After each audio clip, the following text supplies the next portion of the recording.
बच्चों, आज हम गणित का पार्ट 6 है, शेष भाग है पार्ट 6 का,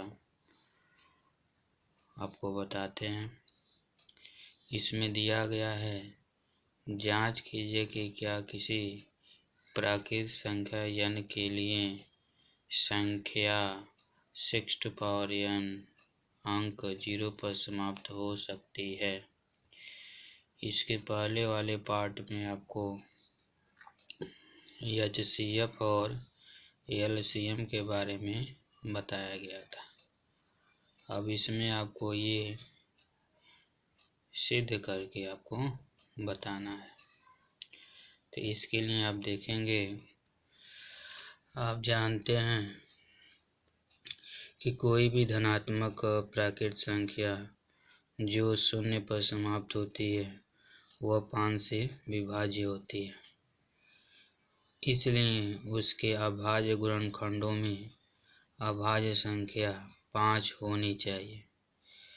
जैसे मान लो हम कोई भी प्राकृतिक संख्या लेते हैं, अगर वह 0 से समाप्त होता है तो वो 5 से क्या होता है, विभाज्य होता है।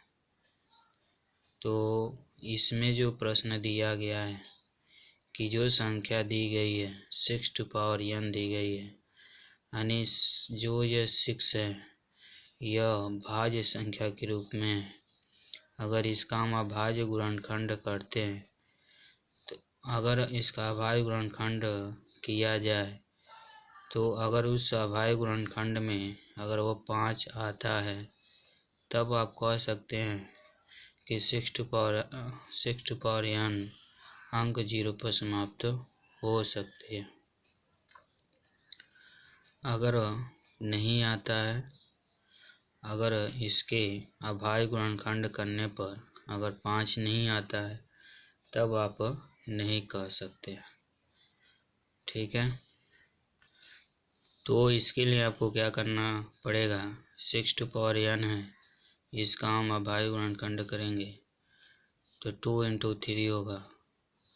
और यहाँ पर आप देख रहे हो 6n के अभाज्य गुणनखंड जब किया गया तो 2 और 3 आया। तो अंक गणित के आधारभूत प्रमेय के अनुसार ये जो गुणनखंड है अद्वितीय है, इसलिए कह सकते हैं 6n के अभाज्य गुणनखंडों में संख्या 5 नहीं आ सकती है।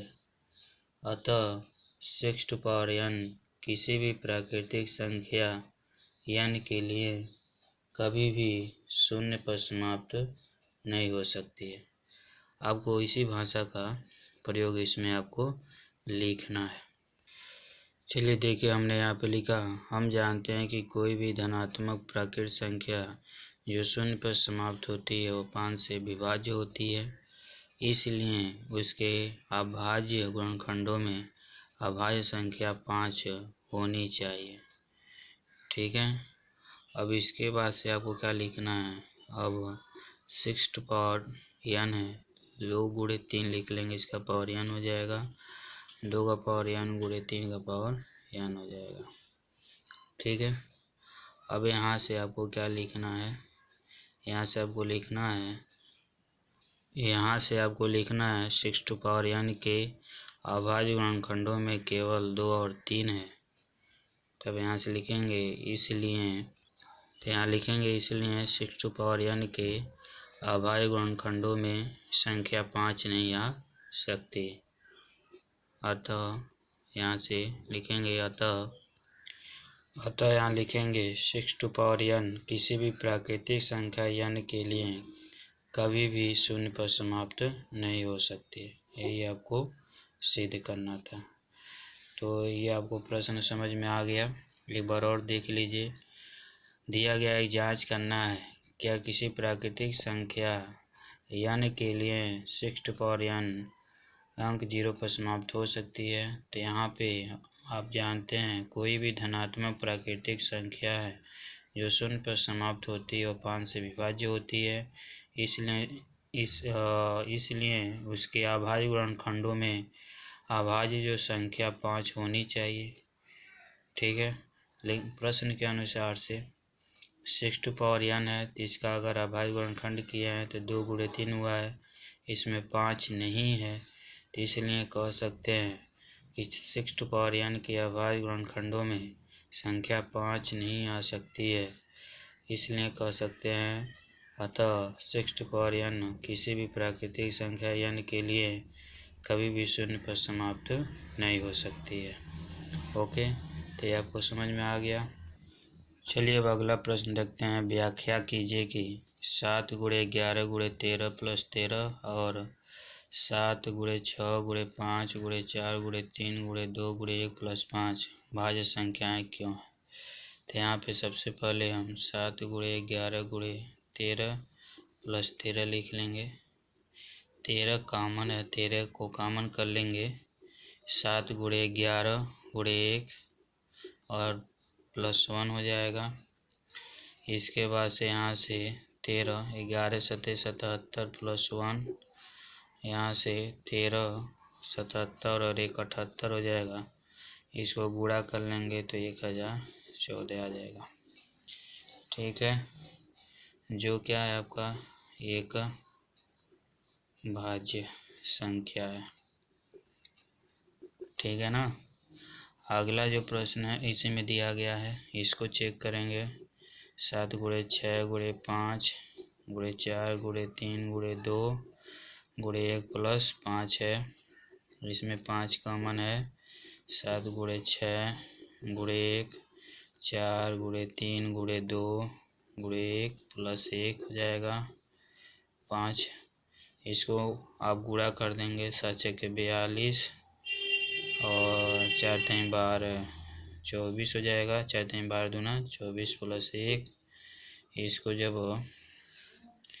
गुणा करेंगे तो 1009 आएगा। इसको गुणा करेंगे और इसको जोड़ लेंगे तो, और यहाँ से इसको गुणा करेंगे तो 5045 आ जाएगा।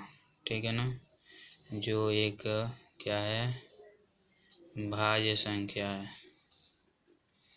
ठीक है, तो इस प्रकार आप कह सकते हैं कि ये जो दिया गया प्रश्न है, इन प्रश्न में ये जो कंडीशन दिए गए हैं ये भाज्य संख्या हैं। ठीक है ना।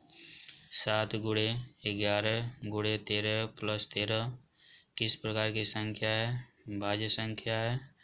और 7 गुणे 6 गुणे 5 गुणे 4 गुणे 3 गुणे 2 गुणे 1 प्लस 5 ये किस प्रकार की संख्या है, ये भी आपका भाज्य संख्या है। तो ये दो प्रश्न आपको समझ में आ गया। हम एक अगला एग्जाम्पल देखते हैं। ये भी अभ्यास का प्रश्न है।